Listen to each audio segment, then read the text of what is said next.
Hello guys, I am Swarnika Verma, UGC NET educator from SLV classes.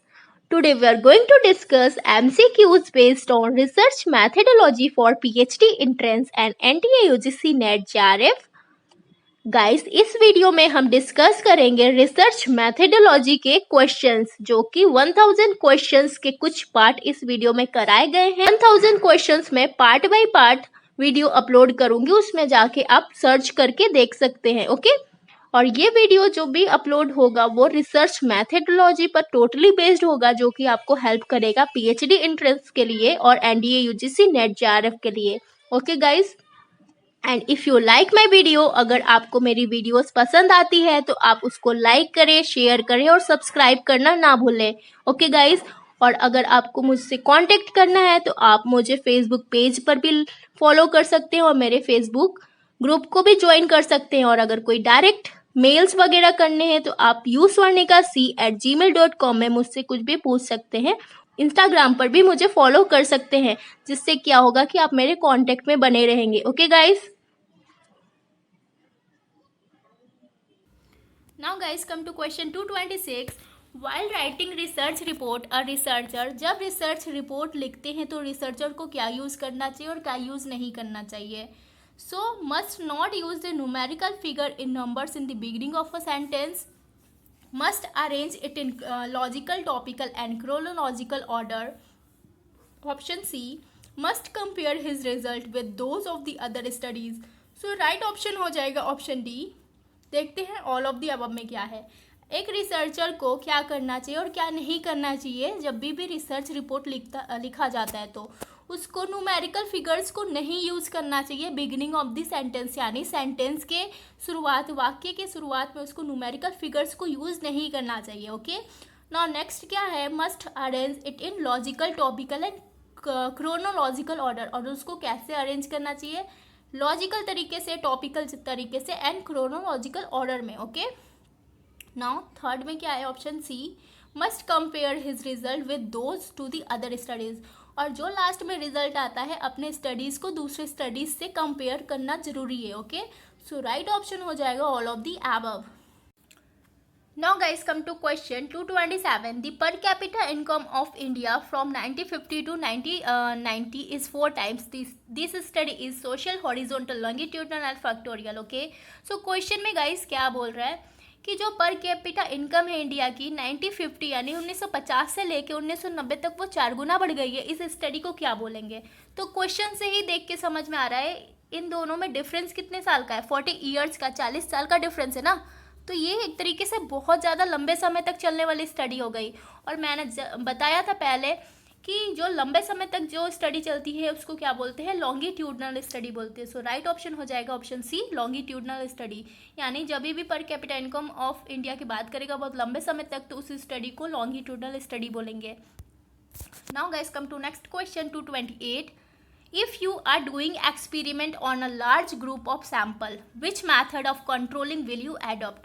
इसमें बोल रहा है कि जब आप एक्सपेरिमेंट करेंगे लार्ज ग्रुप ऑफ सैंपल के लिए, तो कंट्रोल करने के लिए कौन सा मेथड आप एडप्ट करेंगे। Okay, so option A matching, option B randomization, option C elimination and matching and option D elimination. So मैंने बताया था पहले कि जब भी लार्ज ग्रुप ऑफ सैंपल के लिए करेंगे तो इतना सफिशिएंट टाइम नहीं रहता है कि किसको एलिमिनेट करें और किसको मैच करें। ओके, तो उस सिचुएशन में क्या होता है कि रैंडम सैंपल यूज़ किया जाता है, रैंडम सैम्पलिंग यूज़ किया जाता है। तो उसमें क्या हो जाएगा, रैंडमाइजेशन एडप्ट करेंगे कंट्रोल करने के लिए, randomisation method. So right option हो जाएगा option B. Now guys come to next question 229। A good hypothesis should be, एक हाइपोथेसिस को अच्छा कैसे बोला जा सकता है। Okay, precise, specific and consistent with most known facts. Okay, formulated in such a way that it can be tested by the data of limited scope and should not have global significance. Okay, तो उसकी limited scope हो और वो global significance ना दे। Okay, तो right option हो जाएगा option D, all of the above. Okay, so देखते हैं कि गुड हाइपोथेसिस में क्या आता है। प्रिसाइज भी करे, स्पेसिफिक भी हो, consistent with most known facts, यानी उसमें जो फैक्ट्स हो वो नोन फैक्ट्स हो, मतलब जानने वाले फैक्ट्स हो। Formulated in a such a way that it can be tested by the data, और उसको इस तरीके से फॉर्मुलेट किया जाए कि वो डाटा के जरिए उसको टेस्ट किया जा सके, ओके। और उसमें लिमिटेड स्कोप हो and should not have a global significance, और उसमें ग्लोबल सिग्निफिकेंस ना हो। तो हाइपोथेसिस यानी काल्पनिक जो भी होता है रिसर्च, उसमें ये सब होना चाहिए, okay, should be, okay. Now guys come to question 230। All causes non sampling errors except, यहाँ पर कुछ ऑप्शंस गिवन है, वो नॉन सैम्पलिंग एरर्स के कॉज हैं, ओके, एक को छोड़ के, तो वो एक कौन सा है। फॉल्टी टूल्स ऑफ मेजरमेंट, ये नॉन सैम्पलिंग एरर्स है। नॉन रिस्पॉन्स भी नॉन सैम्पलिंग एरर है। डिफेक्ट इन डाटा कलेक्शन, यानी डाटा कलेक्शन में कोई डिफेक्ट आता है तो ये भी नॉन सैम्पलिंग एरर में है। लेकिन ऑप्शन बी इनएडिक्वेट सैंपल क्या है, ये नॉन सैम्पलिंग एरर नहीं है, इसके कॉज नहीं है, ओके। सो राइट ऑप्शन हो जाएगा option B inadequate sample. Now guys come to question 231। For doing external criticism a researcher must verify, जब एक्सटर्नल क्रिटिसिज्म करना है तो रिसर्चर को क्या वेरीफाई करना चाहिए। यहाँ पर लिखा है for establishing the authenticity of data, okay. तो उसको रिसर्चर को क्या वेरीफाई करना चाहिए, the signature and hand writing of the author, okay, ये करना चाहिए। तो सिग्नेचर और हैंड राइटिंग जो ऑथर की है उसको वेरीफाई करना चाहिए। The paper and ink used in that period which is under study, उसको भी वेरीफाई करना चाहिए। नेक्स्ट क्या है, style of prose writing of that period, okay, और प्रोज राइटिंग की जो स्टाइल है उस पीरियड में उसको भी वेरीफाई करना चाहिए एक रिसर्चर को, okay. So option D is the right answer, यानी all of the above, it means the signature and the hand writing of the author, okay, the paper and ink use in that period which is under study, and C style of prose writing of that period. So A B C तीनों होगा, यानी all of the above, option D is the right answer. Now guys come to question 232। Survey study M at, यानी survey study किसको aim करता है, knowing facts about the to existing situation, यानी ये भी सही है। सर्वे स्टडी करेंगे तो हम लोगों को फैक्ट्स पता होने चाहिए, जो भी सिचुएशंस हैं, एग्जिस्टिंग सिचुएशन है, उनके बारे में हम लोगों को फैक्ट्स पता होनी चाहिए, okay. Comparing the present status with the standard norm, और प्रेजेंट स्टेटस जो है उसको कंपेयर करना चाहिए स्टैंडर्ड नॉर्म से, ये भी ठीक है। Criticising the existing situation, criticise भी करना चाहिए जो भी एग्जिस्टिंग सिचुएशन है उसको, okay.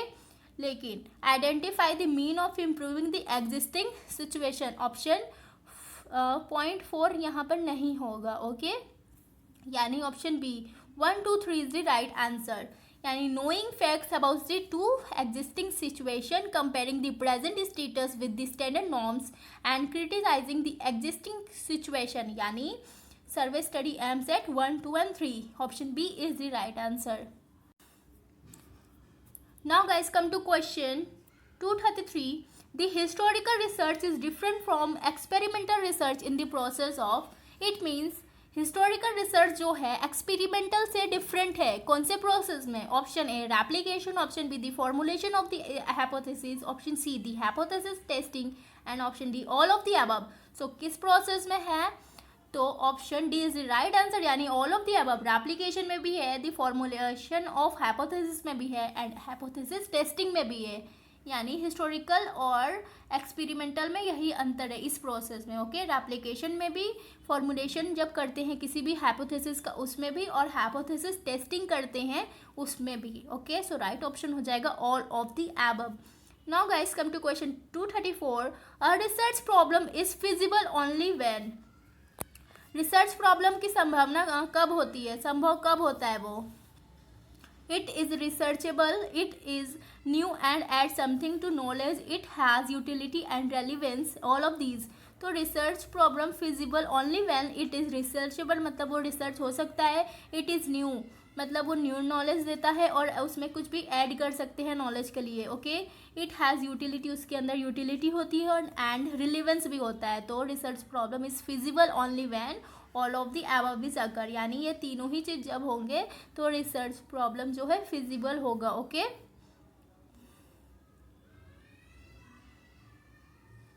Now guys come to question 235. Hypothesis can not be stated in. Hypothesis किस चीज में स्टेट नहीं किया जा सकता है? Null and question form term no, declarative terms no, general terms, directional terms. Okay, so right option हो जाएगा जनरल टर्म. यानी जो हाइपोथेसिस होता है वो जनरल टर्म में स्टेट नहीं किया जा सकता है वो, क्योंकि ये काल्पनिक हाइपोथेसिस को क्या बोलते हैं? एक तरीके का काल्पनिक रिसर्च बोलते हैं ना. सो जनरल टर्म्स में ये बिल्कुल भी यूज नहीं होगा. Okay, now guys come to question 236. So total error in a research is equal to. यहाँ पे पूछ रहा है, फॉर्मूला गिवन है, इसमें पूछ रहा है कि टोटल एरर जो होता है एक रिसर्च में वो किसके बराबर है. तो option B is right answer. यानी under root sampling error plus non sampling error का होल स्क्वायर हो जाएगा आपका आंसर. यानी total error equal to under root sampling error plus non sampling error का होल स्क्वायर. ओके, ये हो जाएगा आपका answer.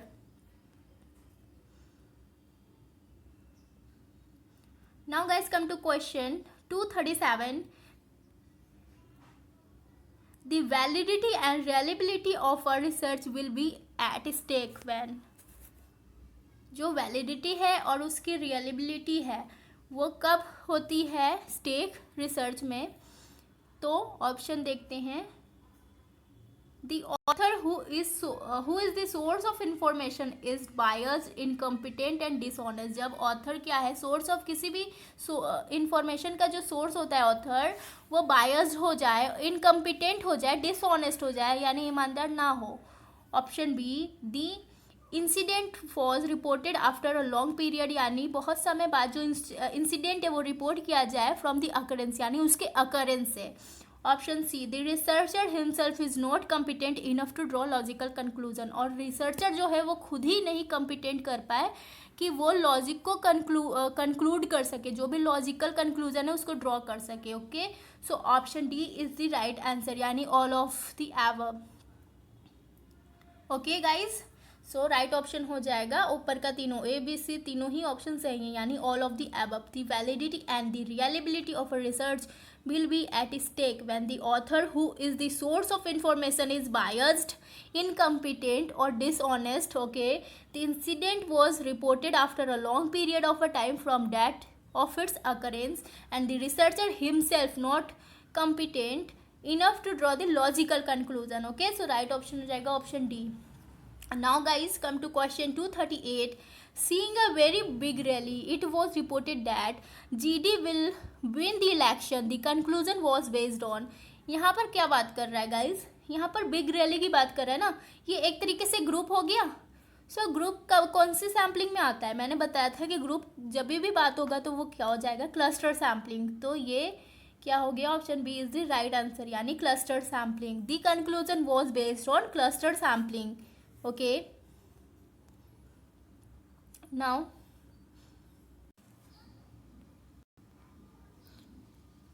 now guys come to the question 239. Study the table which shows the income of the 5 persons and answer the question that follows. Okay, so यहाँ पर guys एक table given है और उसमें क्या है, 5 मेंबर्स है. मेंबर कौन कौन से, ए बी सी डी ई, और यहाँ पर ईयर है 90, 60, 65, 70, 75, 80, 85, 90. ओके, ये ईयर गिवन है. तो यहाँ पर देख सकते हैं 5 ईयर्स का गैप है. ओके, 60 से लेके 65 तक 5 ईयर्स गैप, ऐसे गैप है. नाउ यहाँ पर कुछ क्वेश्चंस गिवन है, उसको बताना है. Okay, so which of the flowing conclusion is not correct. यहाँ पे जो सही नहीं है सिर्फ वो बताना है, not correct. Okay, so first option देखते हैं. There has been an increase in the income of A but slight and study decline in the income of B from 1960 to 1990. यानी 1960 से 1990 तक में इनकम ए का जो है वो इंक्रीज हो रहा है और इनकम बी का जो है वो डिक्रीज हो रहा है, डिक्लाइन हो रहा है. तो ये सही है, करेक्ट है, या तो गलत है, ये बताना है. ओके, तो देखते हैं चार्ट में, टेबल में. इनकम ए यहाँ पर देख सकते हैं इंक्रीज हो रहा है. 1960 में 55, फिर 75, 76, 83, 9335, ये बढ़ता जा रहा है, घट नहीं रहा है. तो ये स्टेटमेंट ठीक है. ऑप्शन बी में देखते हैं, इनकम बी का इनकम देखते हैं 22, फिर यहाँ पर घट गया. ओके, ये डिक्रीज हो रहा है, ये इंक्रीज हो रहा है। ओके, इनकम ए इंक्रीज हो रहा है और बी का इनकम क्या हो रहा है, डिक्रीज हो रहा है, slightly and steady decline. Okay, तो ये फर्स्ट स्टेटमेंट जो है ऑप्शन ए ये ठीक है। ओके, अब बी को चेक करते हैं। D and E have at least one property uncommon, यानी डी और ई के पास कम से कम एक ऐसा प्रॉपर्टी है जो अनकॉमन है, यानी वो काले धन से रिलेटेड है, जो भी प्रॉपर्टी है जिसका वो लीगली नहीं दिखाया है। ओके, ये एक एग्जांपल मैंने दिया है। ये कैसे है चेक करते हैं उसकी इनकम से। डी और ई का इनकम चेक करते हैं। सब में देखते हैं कि कुछ कुछ थाउजेंड बढ़ रहे हैं, जैसे 3000 2000 ऐसे करके डायरेक्ट, और इसमें क्या है 10,000 की गैपिंग है। ओके, डी में 30, फिर 40, 60, 70, इसमें कुछ ऐसा होगा क्योंकि कोई भी इंसान हर साल 10-10 हज़ार तो कमा नहीं सकता, मतलब इनकम उसको इतनी ज़्यादा हो नहीं सकती है, कहीं ना कहीं से तो वो एक्स्ट्रा इनकम ला रहा है जिस जो अनकॉमन प्रॉपर्टी है। और सी में भी सेम प्रॉब्लम है, यानी 40,000 से डायरेक्ट 60,000 हो गया, यहाँ पे 20,000 का इनकम हो गया। ये एक्स्ट्रा इनकम कहाँ से आया, फिर 5,000, फिर 30,000, ऐसे करके इसकी इनकम क्या हो रही है, बढ़ रही है। तो डी और ई में ऐसा है और किसी में नहीं है। ए बी सी में थोड़ी थोड़ी इनकम बढ़ रही है। ओके, 5-5 साल में थोड़ी थोड़ी इनकम एक्स्ट्रा हो रही है, लेकिन डी और ई में बहुत ज़्यादा इनकम हो रहा है। तो वो बोल रहा है क्या कि डी और ई में क्या है, अनकॉमन प्रॉपर्टी है। तो ये भी ठीक है, यानी ए और बी क्या हो गए, ठीक हो गए। फिर ऑप्शन सी को देखते हैं। Okay, percentage increase of A is higher than E, जो परसेंटेज इंक्रीज है ए का वो ई से ज़्यादा है। तो यहाँ पर देख सकते हैं ई का सबसे ज़्यादा इनकम है, इसको अगर ऐड भी करेंगे तो सबसे ज़्यादा ई का इनकम हो जाएगा in comparison to A. Okay, A की जो इनकम है धीरे धीरे बढ़ रही है, लेकिन ई की इनकम क्या है, बहुत जल्दी जल्दी बढ़ रही है। तो ई का जब इनकम ज़्यादा होगा तो उसका परसेंटेज कैसे कम हो सकता है ए से। तो ये क्या हो गया ऑप्शन, ये इसको करेक्ट नहीं है, यानी percentage increase of A is higher than E, यानी ए का इनकम का जो परसेंटेज इंक्रीज है वो हायर है ई से, नहीं ये नहीं है। ठीक है, फिर डी को चेक करते हैं। C has fluctuating trends in his income, यानी सी का जो इनकम है वो फ्लक्चुएट कर रहा है, इसको देखते हैं। तो देख सकते हैं पहले 43,000 था, फिर 47, फिर 42, यानी पहले बढ़ा फिर घट गया। ओके, फिर बढ़ गया फिर घट गया, फिर बढ़ा फिर बढ़ा। ओके, यहाँ पे फ्लक्चुएशन हो रहा है। सी के इनकम में क्या हो रहा है, बीच बीच में फ्लक्चुएशन आ रहा है, ये भी स्टेटमेंट ठीक है। ओके, सो बचा क्या, ए बी सी सही है, तो नॉट करेक्ट कौन सा है, option C, percentage increase of A is higher than E, नहीं ई का परसेंट ज़्यादा है ए से, लेकिन इसमें तो बोल रहा है कि ए का परसेंट ज़्यादा है percentage increase. Okay, so option C is the right answer. Now guys, come to question 240.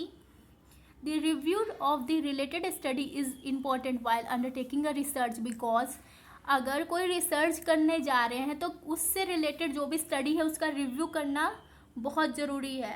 क्यों ज़रूरी है इसको देखते हैं। इट अवॉइड रेपिटेशन और डुप्लीकेशन, यानी सच में ये अवॉइड करता है रेपिटेशन, यानी कोई भी रिसर्च रिपीट ना हो जाए और उसका डुप्लीकेट ना हो, इस वजह से रिव्यू करना ज़रूरी है, ये ठीक है। नेक्स्ट क्या, it helps in understanding the gap, और ये हेल्प करता है गैप को समझने के लिए, ये भी ठीक है। नेक्स्ट क्या है, C, it helps the researcher not to draw illogical conclusion. Yes, क्या करता है, हेल्प करता है रिसर्चर को कि वो ड्रॉ ना कर सके इलॉजिकल कंक्लूजन, जिसकी लॉजिक नहीं है उस कंक्लूजन को ना वो निकाल पाए। ओके, तो वो इसलिए हेल्प करता है। It helps the researcher not to draw the illogical conclusion, so option D is the right answer, यानी all of the above. Okay, now guys, come to question 241. Study the social status of a population.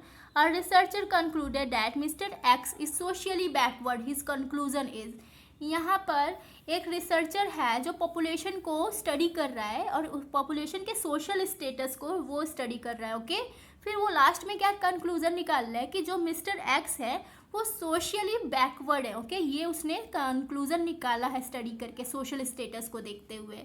तो उसका conclusion क्या होगा, wrong, right, inaccurate और biased not. So option C is the right answer, यानी inaccurate होगा उसका conclusion जो होगा। ओके, क्योंकि वो क्या हो रहा है, सोशल स्टेटस पर वो स्टडी कर रहा है ना, तो सोशली वो बैकवर्ड है, तो उसका कंक्लूजन क्या हो जाएगा, इनएक्यूरेट हो जाएगा। Option C is the right answer. Now guys, come to question 242. In order to augment the accuracy of the study, a researcher, यानी एक स्टडी की एक्यूरेसी को जब बढ़ाना है, ओके, तो रिसर्चर को क्या करना चाहिए? A researcher should increase the size of the sample, should be honest and unbiased, should keep the variance high. So option D is the right answer, यानी all of the above, okay. यानी जब भी accuracy को बढ़ाना है, किसी भी study के एक्यूरेसी को बढ़ाना है, तो रिसर्चर को क्या करना चाहिए? Should increase the size of the sample, yes, sample size को बढ़ाना चाहिए, इंक्रीज करना चाहिए। और should be honest and unbiased, उसको ऑनेस्ट भी होना चाहिए और अनबायस्ड भी होना चाहिए, okay. Should keep the variance high, और उसके वेरिएंस को क्या करना चाहिए? हाई करना चाहिए, okay. So option D is the right answer, all of the above. Now guys come to question 243. Which of the following is a primary source of data? यहाँ पे पूछ रहा है कि प्राइमरी सोर्स ऑफ डाटा इसमें से कौन कौन सा है। सो ऑप्शंस में जाते हैं। Option A, personal records, letter, diaries, autobiographies, wills etc. Official records, governments, documents, information preserved by social religion, organization etc. Option C, oral testimony of traditions and custom. And option D, all of the above. So primary source of data इसमें से सभी हैं, यानी option D is the right answer. It means option A, B, C, all of the above are correct. Personal records, letter, diaries, autobiographies, wills, etc. Official records, government's document, information preserved by social religion, organization, etc. Oral testimony of traditions and custom. ये सभी क्या है? Primary source of data है, okay. Now guys come to question 244. A researcher wants to study the future of the Congress in India. एक researcher है जो चाहता है कि कांग्रेस का फ्यूचर क्या है, कांग्रेस का भविष्य क्या है भारत में, उसके बारे में वो रिसर्च करना चाहता है। तो इस स्टडी को for the study which tool is most appropriate for him, तो इस स्टडी को करने के लिए कौन सा टूल उसके लिए एप्रोप्रिएट है? Option A, questionnaire, option B, schedule, option C, interview, and option D, rating and scale. So right option हो जाएगा ऑप्शन ए, क्वेश्चनर। वो क्वेश्चनर के जरिए पता लगा सकता है कि कांग्रेस का फ्यूचर क्या है इंडिया में, okay. Now guys come to question 245. It is an example of negative correlation. यहाँ पर कुछ ऑप्शंस गिवन है, उसमें से कोई एक ऑप्शन है जो एग्जाम्पल है नेगेटिव कोरिलेशन का। सो ऑप्शन में जाते हैं. ऑप्शन है, an increase in population will lead to the shortage of food grain, poor intelligence means of poor achievement in school, corruption in India is increasing, poor working condition of retards output, okay. So option A is the right answer, an increase in population. जो population है वो बढ़ेगा तो वो क्या lead करेगा? Shortage of food grain. जब population बढ़ेगा तो शॉर्टेज हो जाएगी फूड ग्रेन. ये क्या है? एग्जाम्पल ऑफ नेगेटिव कोरिलेशन का है, ओके। तो पॉपुलेशन बढ़ रहा है तो फूड ग्रेन क्या हो रहा है? घट रहा है, उसकी शॉर्टेज हो जा रही है. तो ये एग्जाम्पल क्या हो गया? नेगेटिव कोरिलेशन का एग्जाम्पल हो गया.